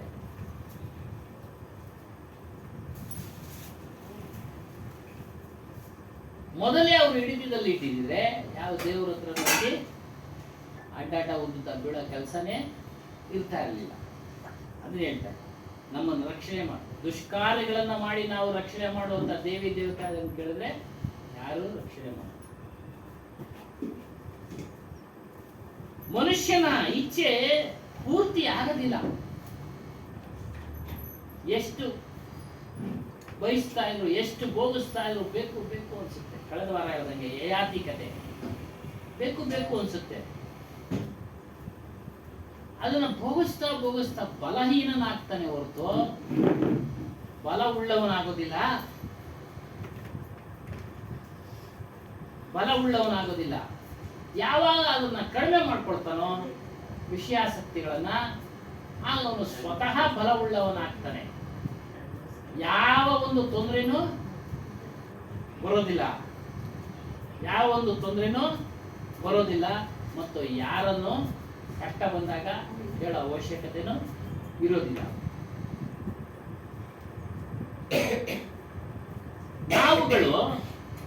ಅವುಗಳ ಮುಂದೆ ನಮ್ಮ ಇಚ್ಛೆಗಳನ್ನು ಪೂರೈಸಕ್ಕೆ ಆಗದೇ ಇರತಕ್ಕಂತ ಒಂದು ಜಡ ವಸ್ತುಗಳ ಮುಂದೆ ಭಕ್ತಿಗಳನ್ನ ಮಾಡ್ತಾ ಇದ್ದೀವಿ. ಏನೋ ಪೂಜೆ, ಪುನಸ್ಕಾರ, ವಂದನೆ, ಅರ್ಚನೆ, ಪೂಜೆ, ಏನೇನ್ ಬೇಕೋ ಅವ್ರವ್ರಿಗೆ 9 ರೀತಿಯ ಭಕ್ತಿ ಹೇಳಿದ್ರು. ಅವುಗಳು ನಿಷ್ಕಾಮದಿಂದ ಇರಬೇಕು, ಆಗ ನಮಗೆ ಸುಖ. ಸಕಾಮ, ಇಷ್ಟಪಟ್ಟು ನಮ್ಗೆ ಅದಾಗಬೇಕು ಇದಾಗಬೇಕು ಅಂತ ಮಾಡಿದ್ರೆ ಅವುಗಳು ಪೂರೈಸ ಮಾಡಕ್ಕೆ ಶಕ್ತಿ ಅವುಗಳಿಗೆ ಇಲ್ಲ. ಅವುಗಳನ್ನ ನಿಮ್ಗೆ ಬೇಕಾದ್ರೆ ಪುರುಷ ಪ್ರಯತ್ನದಿಂದ ಮಾಡಬೇಕು. ನಮ್ಮ ಪ್ರಯತ್ನದಿಂದ ನಾವು ಗಳಿಸ್ಬೇಕು. ನಮ್ಮ ಪ್ರಯತ್ನದಿಂದ ನಾವು ಗಳಿಸ್ಬೇಕು. ಯಾವ ರೀತಿ ಒಬ್ಬ ತಂದೆ ತಾಯಿಗಳಿಗೆ ಒಬ್ಬ ಮಗ ಇರ್ತಾನೆ, 3 ಜನರು ಪ್ರತಿನಿತ್ಯ ಒಂದು ದೇವ್ರ ಪೂಜೆ ಮುಂದೆ, ದೇವ್ರ ಕೋಣೆ ಮುಂದೆ ಪ್ರಾರ್ಥನೆ ಪೂಜೆ ಎಲ್ಲ ಮಾಡ್ತಾರೆ. ಮಗ ಕೇಳ್ತಾನೆ, ಮಗು, ಅದು ಸಣ್ಣ ಮಗು, ಏನಕ್ಕೆ ನಮ್ಗೆ ಒಳ್ಳೇದು ಮಾಡುತ್ತೆ, ನಮ್ಮ ಕಷ್ಟವನ್ನ ಪರಿಹಾರ ಮಾಡುತ್ತೆ ಅಂತ. ಅದೊಂದು ಸಾಮಾನ್ಯವಾದ ಭಕ್ತಿ, ಮಗು ಗೊತ್ತಿಲ್ಲ. ಒಂದು ದಿನ ಪರೀಕ್ಷೆನಲ್ಲಿ ಅದು ಭಾರತದ ರಾಜಧಾನಿ ಬೆಂಗಳೂರು ಅಂತ ಬಂದ್ಬಿಡ್ತು, ಬರೆದ್ಬಿಡ್ತು. ಮನೆಗೆ ಬಂದು ನೋಡುತ್ತೆ ಡೆಲ್ಲಿ. ಈ ತಂದೆ ತಾಯಿಗಳು ಹೇಳಿರ್ತಾರಲ್ಲ, ಪಾಪ ಅವ್ರಿಗೂ ಗೊತ್ತಿಲ್ಲ, ಸುಮ್ಮನೆ ಹೇಳಿರ್ತಾರೆ ಕಷ್ಟಗಳನ್ನ ಪರಿಹಾರ ಮಾಡುತ್ತೆ ಅಂತ. ಹಿಂದಿನವ್ರು ಹೇಳ್ಕೊಂಡ್ ಬಂದಿರ್ತಾರೆ, ಇವರು ಮಾಡಿರ್ತಾರೆ. ಆ ಮಗುಗೆ ಬುದ್ಧಿ ಹೊಡ್ತು, ಓ ದೇವ್ರ ಮುಂದೆ ಕೇಳಿದ್ರೆ ಅಲ್ಲಿ ಬದಲಾಯಿಸ್ಬಿಡ್ತಾರೆ, ನಮ್ಮ ಕಷ್ಟ ಅದೇ ತಾನೆ ಡೆಲ್ಲಿ ಅಂತ ಮಾಡಿರುತ್ತೆ ಅಂತ. ಅದೇ ರೀತಿ ಬೇಡ್ಕೊಡುತ್ತೆ. ಬೆಳಿಗ್ಗೆ ತಂದೆ ತಾಯಿಗಳ ಮುಂದೆ ಏನು, ನಾನು ಬೆಂಗಳೂರು ಅಂತ ಬರೆದು ಬಿಟ್ಟಿದ್ದೀನಿ, ಡೆಲ್ಲಿ ಅಂತ ಮಾಡು ಅಂತ ದೇವ್ರನ್ನ. ಅದು ಸಾಧ್ಯ ಆಗತ್ತಾ? ಇಲ್ಲ. ಅದೇ ಹೇಳ್ತಾರೆ ಇಲ್ಲಿ, ಅವುಗಳಿಂದ ನಮ್ಮ ಇಚ್ಛೆಗಳು ಪೂರಿ ಆಗೋದಿಲ್ಲ. ನಮ್ಮ ಇಚ್ಛೆ ಏನು ಅಂದ್ರೆ ಶಾಶ್ವತವಾಗಿ ಸುಖವಾಗಿರ್ಬೇಕು. ಯಾವಾಗಲೂ ಮರಣದ ನಂತರವೂ ಸುಖವಾಗಿರ್ಬೇಕು ಅಂತ ನಾವು ಇಚ್ಛೆ ಪಡ್ತೀವಿ. ಈಗಲ್ಲ, ಮರಣದ ನಂತರವೂ ಸಹ ಅದನ್ನ ನಾವು ಪಡಿಬೇಕಾದ್ರೆ ಆತ್ಮಜ್ಞಾನ. ಆ ಶಕ್ತಿಗಳಿಗೆ ನಮ್ಮ ವರ್ತಮಾನದ ಜೀವನವನ್ನ ಬದಲಾಯಿಸಿ ನಮಗೆ ಸುಖವನ್ನ ಕೊಡತಕ್ಕಂಥ ಶಕ್ತಿ ಅವುಗಳಿಗಿಲ್ಲ, ಜಡ ವಸ್ತುಗಳಿಗೆ. ಇದಿದ್ರೆ ಎಷ್ಟೋ ಬದಲಾವಣೆಗಳಾಗ್ಬಿಡೋದು. ಎಲ್ಲರೂ ಶ್ರೀಮಂತರಾಗ್ಬಿಡ್ತಾ ಇದ್ರು, ಪ್ರತಿಯೊಬ್ಬರು. ಮನುನು ಕಾರ್ ತಗೊಂಡ್ಬಿಡ್ತಾ ಇದ್ದ, ಕಾರ್ ಅಂತ ಕೇಳಿ ಅದೇನಪ್ಪ, ಹಂಗೆ ಇಲ್ಲ, ಶಕ್ತಿ ಇರಲಿಲ್ಲ. ಆ ಶಕ್ತಿ ನಮ್ಮ ಸಾಮಾನ್ಯವಾಗಿ ಭಕ್ತಿ ಇರಲಿ ಅಂತೇಳಿ ಅದನ್ನ ಮಾಡಿದರೆ ಅವುಗಳಿಂದ ಇಲ್ಲ. ಅದೇ ಒಂದು ಕಾರ್ ತಗೊಳ್ಬೇಕಾದ್ರೆ ಅದಕ್ಕೆ ತಕ್ಕ ಹಾಗೆ ವ್ಯವಸಾಯ, ಕಷ್ಟಪಡೋದು, ತನ್ನ ಒಂದು ಬುದ್ಧಿಶಕ್ತಿಯನ್ನು ವಿಶಾಲವಾಗಿ ಮಾಡಿಕೊಂಡು ಬೇರೆ ಬೇರೆ ಕೆಲಸಗಳಲ್ಲಿ ತೊಡಗಿಸ್ಕೊಳ್ಳೋದು ಮಾಡಿದಾಗ ಅದು ಸಾಧ್ಯ ಆಗಬಹುದು, ಆಗುತ್ತೆ. ಕ್ರಮೇಣ ಸಮಯ ತೆಗೆದುಕೊಳ್ಳುತ್ತೆ, ಅದೇ ಪುರುಷ ಪ್ರಯತ್ನ. ಪ್ರಯತ್ನ ಸಮಯ ತೆಗೆದುಕೊಳ್ಳುತ್ತೆ, ತಕ್ಷಣವೇ ಆಗೋದಿಲ್ಲ, ತಕ್ಷಣವೇ ಆಗೋದಿಲ್ಲ. ಮನುಷ್ಯ ಏನ್ ಮಾಡ್ತಾನೆ, ಅವನು ಬಲಹೀನನಾದ ಕಾರಣ ಏನು ಅಂದ್ರೆ ಬೇರೆ ಬೇರೆ ಜಡಶಕ್ತಿಗಳನ್ನ ಅವಲಂಬಿಸಿದ್ದಾನೆ. ಅವುಗಳ ಮೇಲೆ ಅವಲಂಬಿತನಾಗಿ ಜೀವನ ಪೂರ್ತಿ ಅದರಲ್ಲೇ ಕಳೆದೋಗ್ತಾ ಇದೆ. ಅವನಿಗೆ ಸುಖ ಅನ್ನೋದು ಸಿಕ್ಕಿಲ್ಲ. इच्छाओं का ना पूरी होना तो अपना अज्ञान से है. ಯಾಕೆ ಇಚ್ಛೆಗಳು ಪೂರ್ತಿಯಾಗಿಲ್ಲ? ಗೊತ್ತಿಲ್ಲ ಇದು ಆಗದಿಲ್ಲ ಅಂತ ಮಾಡ್ತಾ ಇದ್ದಾನೆ. ವಿವೇಕವಂತನು ಅವುಗಳನ್ನ ಆಶ್ರಯ ಪಡೆಯೋದಿಲ್ಲ. ಪುರುಷ ಪ್ರಯತ್ನ ಮಾಡ್ತಾನೆ, ಪುರುಷ ಪ್ರಯತ್ನ ಮಾಡ್ತಾನೆ, ತನ್ನ ಇಚ್ಛೆಗಳನ್ನ ಪೂರೈಸಿಕೊಳ್ತಾನೆ, ತನ್ನ ಇಚ್ಛೆಗಳನ್ನ ಪೂರೈಸಿಕೊಳ್ತಾನೆ. ನಾವು ವಿಷಯಾಸಕ್ತರಾಗಿ ಅನೇಕ ಇಚ್ಛೆಗಳು ನಮ್ಮಲ್ಲಿ ಉತ್ಪತ್ತಿ ಆಗ್ತಾ ಇರ್ತವೆ. ಒಂದು ಎರಡು ಆದ್ರೆ ಪೂರ್ಣ ಆಗತ್ತೆ. ನಮ್ಗೆ ಇಚ್ಛೆಗಳು ಅನೇಕ ದಿನಕ್ಕೆ ಎಷ್ಟು ವಾಸ್ತವವಾಗಿ ಎಲ್ಲಾ ಇಚ್ಛೆಗಳು ಪೂರೈಸಲ್ಲ. ವಾಸ್ತವ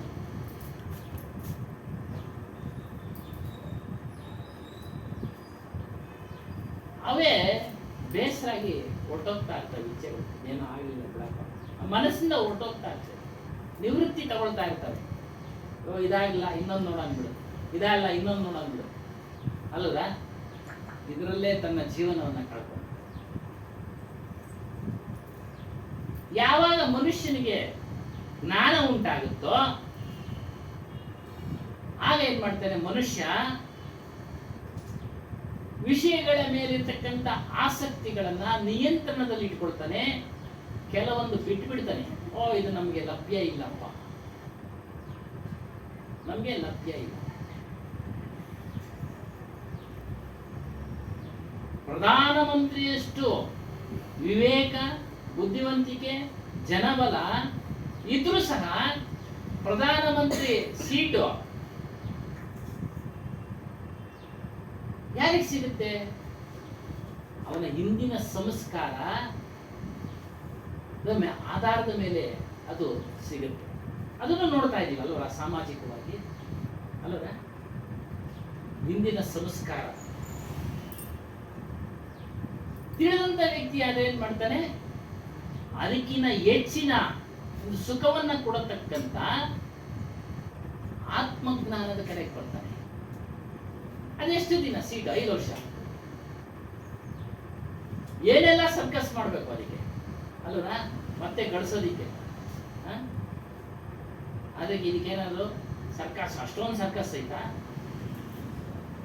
ನಮ್ಮ ಸ್ವರೂಪವನ್ನ ತಿಳ್ಕೊಳ್ಳಕ್ಕೆ, ನಮ್ಮ ಸ್ವರೂಪದಲ್ಲಿ ನಾವು ಲೀನ ಆಗೋದಿಕ್ಕೆ, ಆ ಸ್ವರೂಪದ ಅನುಭವವನ್ನ ಯಾವಾಗಲೂ ಪಡೆಯೋದಿಕ್ಕೆ ಸರಳವಾದದ್ದು ನಮ್ಮ ವಿಷಯಾಸಕ್ತಿಗಳು, ನಮ್ಮ ಆಸಕ್ತಿಗಳನ್ನ ನಿಯಂತ್ರಣದಲ್ಲಿ ಇಟ್ಕೊಂಡು ಹೋಗ್ತಾ ಇದ್ರೆ ಸಾಕು.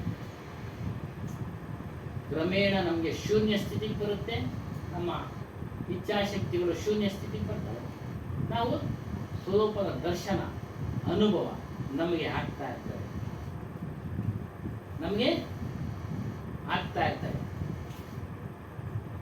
अरे ಹೇಳ್ತಾರೆ, जब ज्ञान हो जाता है और आदमी विषयों की आसक्ति छोड़ देता है. ಯಾವಾಗ ವಿಷಯಗಳಲ್ಲಿ ಸುಖ ಇಲ್ಲ, ಶಾಶ್ವತವಾದ ಸುಖ ಇಲ್ಲ ಅನ್ನೋದು ಗೊತ್ತಾಗ್ಬಿಡುತ್ತೋ ವ್ಯಕ್ತಿಗೆ, ಜ್ಞಾನದ ಮೂಲಕ ಆತನು ಅವುಗಳ ಮೇಲೆ ಆಸಕ್ತಿಯನ್ನ ಬಿಡ್ತಾ ಬರ್ತಾನೆ.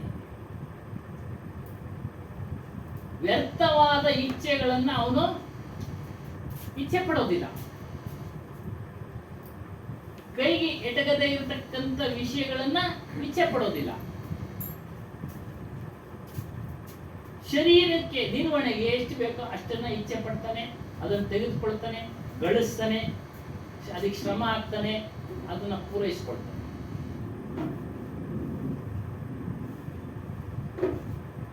जहां तक संसार के प्राणी पदार्थ का बिछुड़ना, बिगड़ना, विनाशना,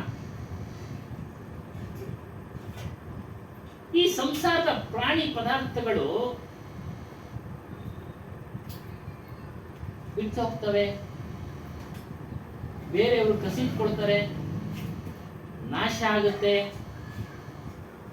ಮತ್ತೆ ನಮ್ಮ ಜೀವನ ಅಪ್ ಅಂಡ್ ಡೌನ್ ಆಗ್ತಾ ಇರುತ್ತೆ. ಅಪ್ ಅಂಡ್ ಡೌನ್ ಯಾವಾಗ, ಎಲ್ಲಿವರೆಗೂ?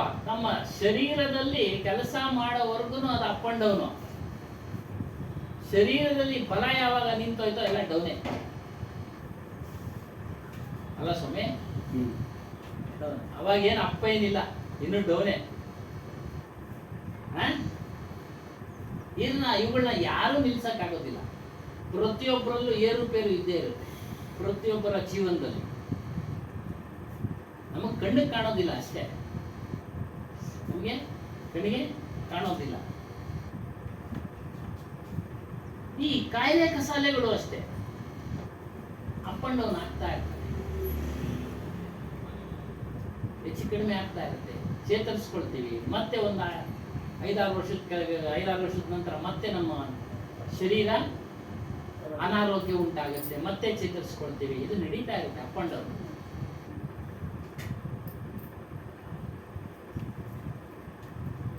ಇವುಗಳನ್ನ ನಾವು ಸಂಯಮದಿಂದ,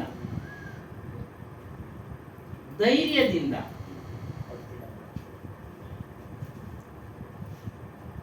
ಎದುರಿಸ್ತಾ ಇವೆ. ಸಂಯಮನ ಕಳ್ಕೊಂಡ್ರೆ ನಾವು ಡಿಪ್ರೆಷನ್ಗೆ ಹೋಗ್ತೀವಿ. ಆ ಸಂಯಮ ಬರ್ಬೇಕಾದ್ರೆ ನಮಗೆ ಜ್ಞಾನದ ವಿಚಾರಗಳು ಕಿವಿನಲ್ಲಿ ಬಿದ್ದಿರಬೇಕು, ಮನಸ್ಸಿನಲ್ಲಿ ಧಾರಣೆ ಮಾಡಿರ್ಬೇಕು. ಆಗ ಮಾತ್ರ ನಮಗೆ ಇವೆಲ್ಲ ಬರುವಂಥದ್ದೇ, ಬಂದಿದೆ, ಹೋಗುತ್ತೆ.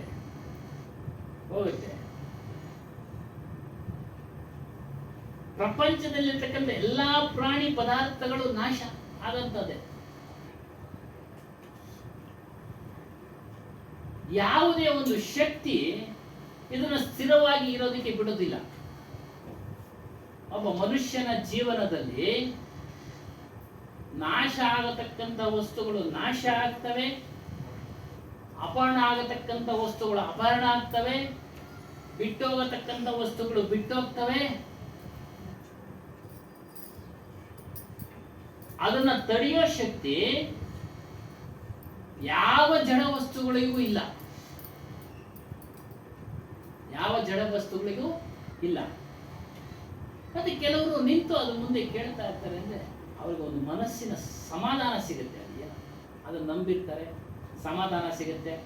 ಕೊನೆಗೆ ಅವರು ಇಷ್ಟೇನಪ್ಪ ನಮ್ಮ ಮನೆ ಬರ ಅಂತ ಸುಮ್ಮನೆ. ಬದಲಾವಣೆ ಏನಾಗುತ್ತಾ? ಇಲ್ಲ, ಬದಲಾವಣೆ ಏನಾಗೋದಿಲ್ಲ. ಅದು ಬಿಟ್ಟು ಹೋಯ್ತು ವಸ್ತು, ವಾಪಸ್ ಬರೋದಿದ್ರೆ ಬರುತ್ತೆ. ಅದು ಏನು ಬದಲಾವಣೆ ಆಗಿರುತ್ತೆ, ವಾಪಸ್ ಬರೋ ಅಷ್ಟೊತ್ತಿಗೆ ನಮ್ಮಂತೆ ಇರೋದಿಲ್ಲ ವಸ್ತು. ಗುಣ ಅಷ್ಟೇ, ಬದಲಾವಣೆ ಆಗಿರುತ್ತೆ ವಾಪಸ್ ಬರೋ ಅಷ್ಟೊತ್ತಿಗೆ. ಇವೆಲ್ಲ ರಹಸ್ಯ ಅರ್ಥ ಮಾಡ್ಕೊಳ್ತಾ ಇರಬೇಕು. ಅಲ್ಲೇ ನಮ್ಮ ಒಂದು ವಸ್ತು ನಮ್ಮಿಂದ ದೂರ ಆಯ್ತು, ಮತ್ತೆ ಅದು ಹಲವಾರು ದಿನಗಳ ಬಳಿಕ ನಮ್ಮ ಹತ್ರ ಬರಬೇಕಾದ್ರೆ ಅದು ಬದಲಾವಣೆ ಆಗಿರುತ್ತೆ. ನಾವು ಎಷ್ಟು ಪ್ರೇಮಿಸ್ತಾ ಇದೀವೋ ಅಷ್ಟೇ ನಮ್ಮನ್ನು ಪ್ರೇಮಿಸ್ತಾ ಇದ್ದವರು ವಾಪಸ್ ಬರೋ ಅಷ್ಟರೊಳಗೆ ಕೆಲವು ದಿನಗಳ ಬಳಿಕ ನಮ್ಮ ಪ್ರೇಮವನ್ನ ದೂರ ಮಾಡಿರ್ತಾರೆ ಅವರು ಬೇರೆಯವರ ಪ್ರೇಮದಲ್ಲಿ.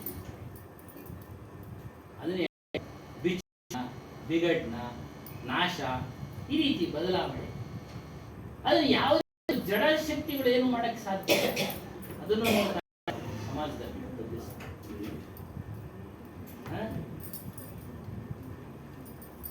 ಅದಕ್ಕೆ ಹೇಳಿದೆ, ಯಾವುದೇ ಒಂದು ಜಡ ಶಕ್ತಿಗಳು ಸ್ಥಿರವಾಗಿ ಅವುಗಳನ್ನ ಇಡಕ್ಕೆ ಸಾಧ್ಯ ಇಲ್ಲ. ಪ್ರಪಂಚದ ಧರ್ಮ ಒಂದು ಪ್ರಾಣಿ, ಒಂದು ಪದಾರ್ಥ ಬದಲಾವಣೆ ಆಗೋದು, ನಾಶ ಆಗೋದು ಇವೆಲ್ಲ.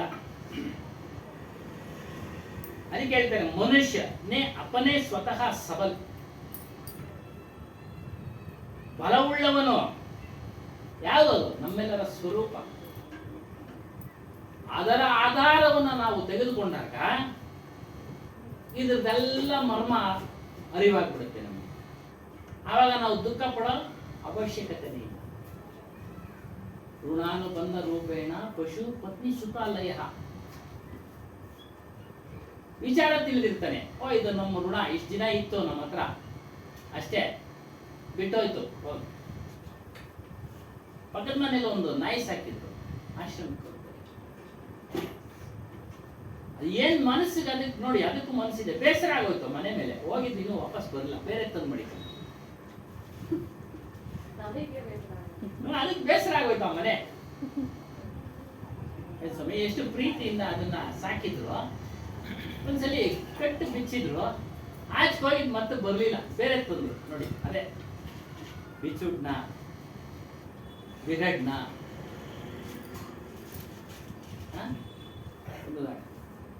ಆದ್ರೆ ನಮ್ಮ ಚೇತನ ಸ್ವರೂಪ ಇದೆಯಲ್ಲ, ಅದು ಯಾವತ್ತೂ ಬದಲಾವಣೆ ಆಗೋದಿಲ್ಲ,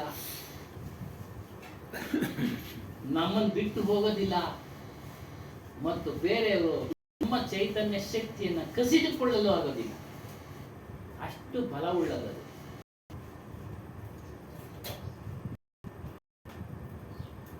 ಈ ಒಂದು ಬಲವುಳ್ಳ ಚೇತನ ಸ್ವರೂಪ ಮನುಷ್ಯನಲ್ಲಿದ್ದರೂ ಸಹ ಮನುಷ್ಯನು ಮರೆತು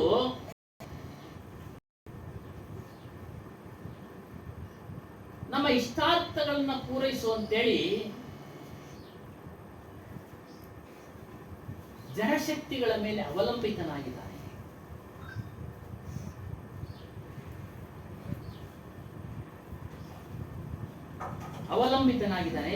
ಅಧಿಕವಾದ ಭಕ್ತಿ ಮಾಡ್ತಾ ಇದ್ದಾನೆ, ಅದನ್ನ ಶಾಶ್ವತವಾದ ಸುಖ ಕೊಡುವಂತೆ.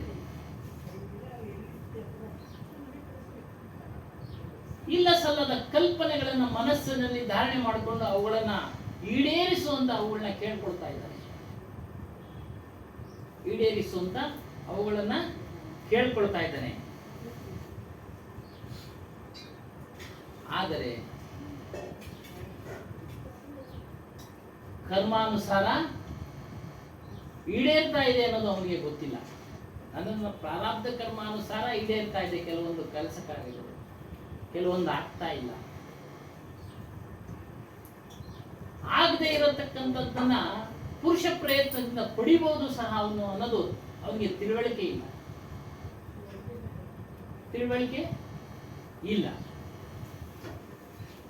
ಇಲ್ಲಿ ಆಗದೆ ಇರತಕ್ಕಂಥದ್ದು ಅಂದ್ರೆ ನಾವೇ ಪ್ರಧಾನಮಂತ್ರಿ ಆಗ್ಬೇಕು ಅಂತ ಆದ್ರೆ ಆಗತ್ತಾ? ಇಷ್ಟಪಟ್ರೆ ಇಲ್ಲ. ನಮ್ಮ ಒಂದು ಸಾಮರ್ಥ್ಯಕ್ಕೆ ಅನುಗುಣವಾಗಿ ನಮ್ಗೆ ಏನ್ ಬೇಕೋ ಅದನ್ನ ಇಚ್ಛೆ ಪಟ್ಟು ನಾವು ಪೂರೈಸ್ಕೊಳ್ಬೋದು. ಯೋಗ್ಯತೆ, ಅರ್ಹತೆ, ಸಾಮರ್ಥ್ಯ ಬೇಕು. ಸಾಮರ್ಥ್ಯ ಎಷ್ಟೇ ಸಾಮರ್ಥ್ಯ ಇದ್ರೂ ನಮ್ಗೆ ಪ್ರಾರಬ್ಧ ಕರ್ಮದಿಂದ ಅದು ಸಿಗುವುದಿದ್ರೇನೆ ಸಿಗೋದು, ಇಲ್ಲ ಅಂದ್ರೆ ಸಿಗೋದಿಲ್ಲ.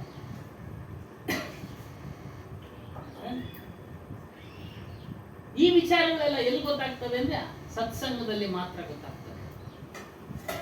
ಸತ್ಸಂಗದಲ್ಲಿ ಮಾತ್ರ ಗೊತ್ತಾಗ್ತದೆ. ಬೇರೆ ಸಂಘದಲ್ಲಿ ಈ ವಿಚಾರಗಳು ನಮಗೆ ತಿಳಿಸೋದಿಲ್ಲ. ಬೇರೆ ಕಡೆ ಎಲ್ಲ ಹೋದ್ರೆ ಪೂಜೆ ಪುನಸ್ಕಾರ ಅದು ಇದು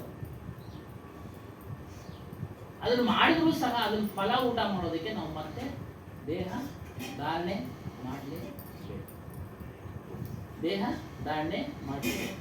ಅದೇ ಹೇಳ್ತಾರೆ, ನಮಗೆ ಲೋಕಾಂತರಗಳಿಂದ ಆತ್ಮಜ್ಞಾನ ಲಾಭ ಉಂಟಾಗುವುದಿಲ್ಲ.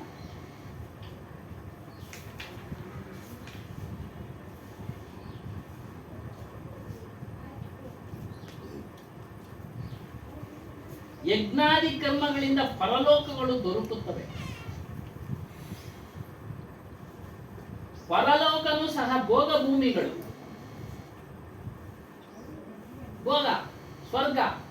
ಅಲ್ಲಿ ಊಟ ಮಾಡೋದು, ತಿನ್ನೋದು, ಮತ್ತೊಂದು ಇದೆ. ಅದು ಸಹಜವಾಗಿ ಎಲ್ರಿಗೂ ಇಷ್ಟ, ಸ್ವರ್ಗ. ಅವುಗಳಿಂದ ಆತ್ಮಲಾಭ ಉಂಟಾಗೋದಿಲ್ಲ, ನಮ್ಮ ಸ್ವರೂಪದ ಪರಿಚಯ ಆಗೋದಿಲ್ಲ, ಇನ್ನು ಸಂಸಾರನೇ ಉಂಟಾಗ್ತಿದೆ. ಅಂದ್ರೇನು? ಅದನ್ನ ಎಷ್ಟು ದಿನ ನಾವು ಭೋಗಿಸ್ಬೇಕೋ ಅಷ್ಟು ದಿನನೇ ನಮ್ಗಲ್ಲ ಅವಕಾಶ ಇದ್ದರೆ, ಆ ಲೋಕ ಇದ್ದರೆ, ಇದೆ ಅಂತಲೇ ತಿಳ್ಕೊಳ್ಳಿ, ಮತ್ತೆ ವಾಪಸ್ ಬಂದ್ಬಿಡ್ತಾರೆ. ಅದಕ್ಕೆ ಅವನು ಕೃಷ್ಣ ಹೇಳಿದ, ಆ ಬ್ರಹ್ಮ ಭುವನಾಲೋಕ ಪುನರಾವರ್ತಿನೋರ್ಜುನ ಮಾಮುಪೆತ್ತಿಕೊಂತೆಯ ಪುನರ್ಜನ್ಮನ ವಿದ್ಯತೆ. ಅರ್ಜುನ, ನೀನು ಪುಣ್ಯ ಕರ್ಮಗಳನ್ನು ಮಾಡಿ ಸ್ವರ್ಗ ಹೋದ್ರೂ ಕೂಡ ಒಂದು ಸಮಯ, ಏನು ಒಂದು 10 ವರ್ಷ, ಒಂದು 10 ವರ್ಷ 20 ವರ್ಷ ಮುಗಿದ್ಮೇಲೆ ಸಂಸಾರ. ಅದಕ್ಕೆ ಹೇಳಿದ್ರು ಸಂಸಾರ ಮತ್ತೆ ಬಂದ್ಬಿಡು ತಾಯಿಗೆ. ಅದರಿಂದ ನಿಮಗೆ ಶಾಶ್ವತವಾದ ಸುಖ, ಆತ್ಮಲಾಭ ಉಂಟಾಗೋದಿಲ್ಲ. ಹಾಗಾಗಿ ಅವುಗಳ ಮೇಲಿನ ಆಸೆಯನ್ನು ನಮಗೆ ಬಿಟ್ಟು ಹೋಗ್ತವೆ ಆತ್ಮಜ್ಞಾನದಿಂದ. ಅದನ್ನ ಲೋಕವಾಸನೆ ಅಂತ ಹೇಳ್ತಾರೆ. ಪರಲೋಕಗಳ ಇಚ್ಛೆ ಲೋಕವಾಸನೆ. ಇವುಗಳ ಆಸೆಗಳನ್ನ ಬಿಡಿ.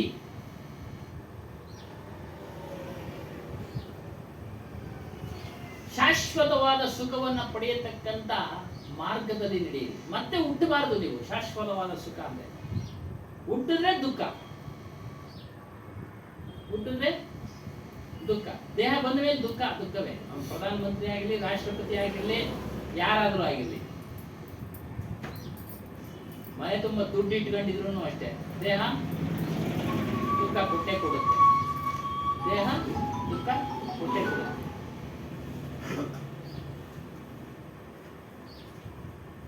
ಅದಕ್ಕೆ ಹೇಳ್ತಾರೆ ಸದ್ಗುರುಗಳು, ನೀನು ಅಂಶ ಸ್ವರೂಪನು. ಹಂಸ ಪಕ್ಷಿಯ ಉದಾಹರಣೆ ಕೊಡ್ತಾ ಇದ್ದಾರೆ. ಏನು? ಹಂಸ ಪಕ್ಷಿ ಹಾಲು ನೀರನ್ನ ಸೇರಿಸಿ ಇಟ್ಟರೆ ನೀರನ್ನ ಬಿಟ್ಟು ಹಾಲನ್ನ ತೆಗೆದುಕೊಳ್ಳು. ಅದೇ ರೀತಿಯಾಗಿ ನೀನು ಮನುಷ್ಯ ಜನ್ಮವನ್ನ ಪಡೆದಿದ್ಯಾ, ವಿವೇಕವಂತನು. ನೀನು ಸಹ ಆ ಪಕ್ಷಿ ಹಾಲನ್ನು ಯಾವ ರೀತಿ ತೆಗೆದುಕೊಳ್ತೋ ಅದೇ ರೀತಿಯ ನೀನು ಸಹ ಸುಖವನ್ನ ಕೊಡತಕ್ಕಂತ ಜ್ಞಾನವನ್ನ ಗಳಿಸಿಕೋ, ತೆಗೆದುಕೋ. ದುಃಖವನ್ನ ಕೊಡತಕ್ಕಂತ ವಿಷಯಾಸಕ್ತಿಗಳನ್ನು ದೂರ ಮಾಡು.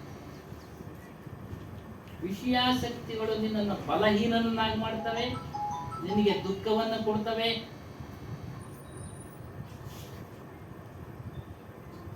ಇವುಗಳನ್ನ ದೂರ ಮಾಡು. ನಿನ್ನ ಉದ್ಧಾರವನ್ನ ನೀನೇ ಮಾಡ್ಕೊಳ್ಳ, ಬೇರೆಯವರು ಮಾಡ್ಕೊಳ್ಳೋದು ಸಾಧ್ಯ. ಕೃಷ್ಣನ್ ಹೇಳಿದ್ದಾರೆ, ನೀನೇ ಉದ್ಧಾರ ಮಾಡ್ಕೊಳ್ಬೇಕು, ಬೇರೆಯವರು ಯಾರು ಉದ್ಧಾರ ಮಾಡೋದಕ್ಕೆ ಸಾಧ್ಯ. ಮಾರ್ಗ ತಿಳಿಸ್ತಾರೆ ಗುರುಗಳು, ಸಾಧುಗಳು, ಇವರೆಲ್ಲ. ಆದ್ರೆ ದುಃಖವನ್ನ ದೂರ ಮಾಡ್ಕೊಳ್ಳೋ ಮಾರ್ಗ ತಿಳಿಸ್ತಾರೆ. ಮಾಡ್ಕೊಳ್ಳೋದು ನಿನ್ ಕೈನೇ. ಹಂಸ ಸರವರ ತದಿ ಚಲೆ ದೇಹಿ ಪರಿಗೈ ಸುನ್ ಕಹಿ ಕಬೀರು ಪುಕಾರಿ ಕೆ ದೇಹಿ ದರ್ ದೇಹಿ ತುನ್. ಈ ಶರೀರ ಜಡ. ಎಲ್ಲಿವರೆಗೂ ಇದಕ್ಕೆ ಚೈತನ್ಯ ಶಕ್ತಿ ಇದೆಯೋ ಅಲ್ಲಿವರೆಗೂ ಇದು ಚಟುವಟಿಕೆಯಿಂದ ಕೂಡಿರುತ್ತೆ. ಅಲ್ಲಿವರೆಗೂ ಇದಕ್ಕೆ ಒಂದು ಮಾನ್ಯತೆ ಈ ಶರೀರಕ್ಕೆ. ಇಂಥ ವ್ಯಕ್ತಿನಪ್ಪ ಒಳ್ಳೆಯವರು.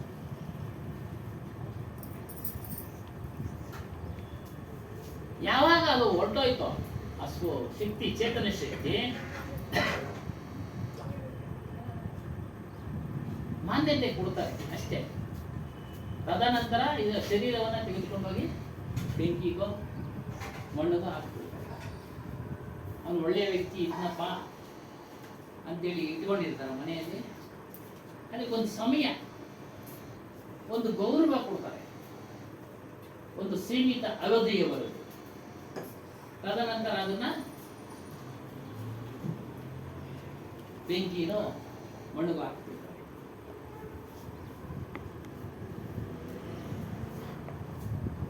ಆ ಒಂದು ಆತ್ಮಸ್ವರೂಪವು ಸತ್ಯ ಆಗಿದೆ, ಅದು ಈ ದೇಹಕ್ಕೆ ಬೇರೆಯಾಗಿದೆ. ಅದನ್ನ ತಿಳಿ. ನಿನ್ನಲ್ಲೇ ಇದೆ ಪ್ರಪ್ರಥಮವಾಗಿ. ತದನಂತರ ಇನ್ನೂ ಡೀಪ್ ಆಗಿ ಹೋದಾಗ ಅದು ಬೇರೆ ಆಗಿ ಕಾಣುತ್ತೆ. ಪ್ರಪ್ರಥಮವಾಗಿ ನಮ್ಮಲ್ಲೇ ಇದೆ. ಈ ಆಕಾಶ, ಅಗ್ನಿ, ಜಲ, ಪೃಥ್ವಿ ಇವೆಲ್ಲ ಪ್ರತ್ಯಕ್ಷನೂ ಇದೆ, ಸತ್ಯವಾಗೂ ಇದೆ. ಪ್ರತ್ಯಕ್ಷ ಅಂದ್ರೆ ಕಾಣ್ತಾ ಇದೆ, ಸತ್ಯ ಅಂದ್ರೆ ನಮ್ಮ ಹಿಂದಿನವರು ಅದನ್ನು ಅನುಭವಿಸ್ತಾ ಇದ್ರು, ಅವಾಗೂ ಇತ್ತು, ಮುಂದೇನು ಇರುತ್ತೆ ಅನ್ನೋದು ನಮ್ಗೆ ಗೊತ್ತಿದೆ. ಆದರೆ ವ್ಯಕ್ತಿಗತವಾಗಿ ಅದು ಸತ್ಯ ಅಲ್ಲ. ವ್ಯಕ್ತಿಗತವಾಗಿ ನಾವು ಇರೋಷ್ಟು ದಿನ ನೋಡ್ತೀವಿ ಭೂಮಿನ, ಇರೋಷ್ಟು ದಿನ ಬೆಂಕಿಲಿ ಉಪಯೋಗಿಸ್ಕೊಳ್ತೀವಿ, ಗಾಳಿ ತೆಗೆದುಕೊಳ್ತೀವಿ, ತದನಂತರ ಇಲ್ಲ. ಆದರೆ ನಮ್ಮಲ್ಲಿರ್ತಕ್ಕಂಥ ಚೈತನ್ಯ ಸ್ವರೂಪನು, ಶಾಶ್ವತನು, ಅವಿನಾಶಿಯು,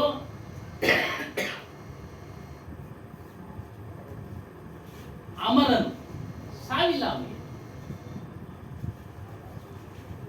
ಅಂತಹ ವಸ್ತುವನ್ನ ನೀವು ತಿಳಿಯಿರಿ. ಕಬೀರ್ ಸಾಹೇಬ್ ಉಪದೇಶ. ಅದ್ರ ಲಕ್ಷಣ ಏನು ಅಂತಂದ್ರೆ ಎಲ್ಲವನ್ನ ಅರಿಯುತ್ತೆ. ಚೈತನ್ಯದ ಲಕ್ಷಣ, ಆತ್ಮನ ಲಕ್ಷಣ, ಪ್ರತಿಯೊಂದನ್ನ ಅರಿಯುತ್ತೆ. ಒಳ್ಳೆಯದನ್ನ ಅರಿಯುತ್ತೆ, ಕೆಟ್ಟದನ್ನ ಅರಿಯುತ್ತೆ, ಜಡ ಅಂದ್ರೇನು ಅಂತ ಅರಿಯುತ್ತೆ, ಚೈತನ್ಯ ಅಂದ್ರೆ ಏನು ಅರಿಯುತ್ತೆ. ಆದರೆ ಜಡದ ಶಕ್ತಿಗಳಲ್ಲಿ ಆ ಶಕ್ತಿ ಇಲ್ಲ. ಮತ್ತು ಆ ಜಡದ ವಿಚಾರಗಳಲ್ಲಿ ಶಕ್ತಿಗಳೆಲ್ಲ ಇದೆಯಲ್ಲ, ಬೆಂಕಿ ಸುಡುತ್ತೆ, ಅದರ ಧರ್ಮ. ನೀರು ಕೆಳಭಾಗಕ್ಕೆ ಹರಿಯೋದು, ಮೇಲ್ಭಾಗಕ್ಕೆ ಹರಿಯೋಂಗೆ ನಾವು ಮನುಷ್ಯನ ಒಂದು ಉಪಕರಣಗಳನ್ನು ಮಾಡ್ಕೊಂಡ್ವಿ. ಒಂದು ಮೋಟರ್ ಹಾಕಿದ್ವಿ, ಮೇಲ್ಗಡೆ ಒಂದು ಟ್ಯಾಂಕ್ ಮಾಡಿಕೊಂಡ್ವಿ, ನೀರು ಕೆಳಭಾಗಕ್ಕೆ ಹರಿಯೋದು ಅದರ ಸ್ವಭಾವ. ಇದು ಜಡದ ವಿಚಾರಗಳು. ಇವುಗಳ ಮೇಲಿರತಕ್ಕಂಥ ಆಸಕ್ತಿಗಳನ್ನ ಮೇಲೆ ಬಿಡಿ. ಹೆಣ್ಣು, ಒಂದು, ಮಣ್ಣು. ಹೆಣ್ಣು, ಒಂದು, ಮಣ್ಣು. ಇವುಗಳೆಲ್ಲ ಆಸಕ್ತಿ ಉಳ್ಳವನಾಗಿ ಮನುಷ್ಯ ದುಃಖ ಪಡ್ತಾ ಇದ್ದಾನೆ. ಅಲ್ಲಿಂದ ಹೇಳಬಾರ್ದು, ಮಾಧ್ಯಮಗಳು ಬರ್ತಾ ಇದೆ.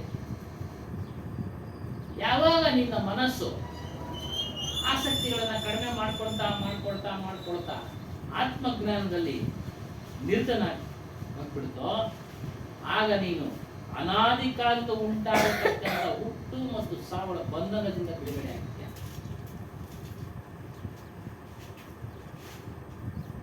ಆ ಆತ್ಮಸ್ವರೂಪವನ್ನ ತಿಳಿಬೇಕಾದ್ರೆ ನೀವು ಜಡಶಕ್ತಿಗಳನ್ನ ಅನುಸರಿಸಿದರೆ ನಿಮಗೆ ಆ ಸ್ವರೂಪದ ಅನುಭವ ಉಂಟಾಗುವುದಿಲ್ಲ.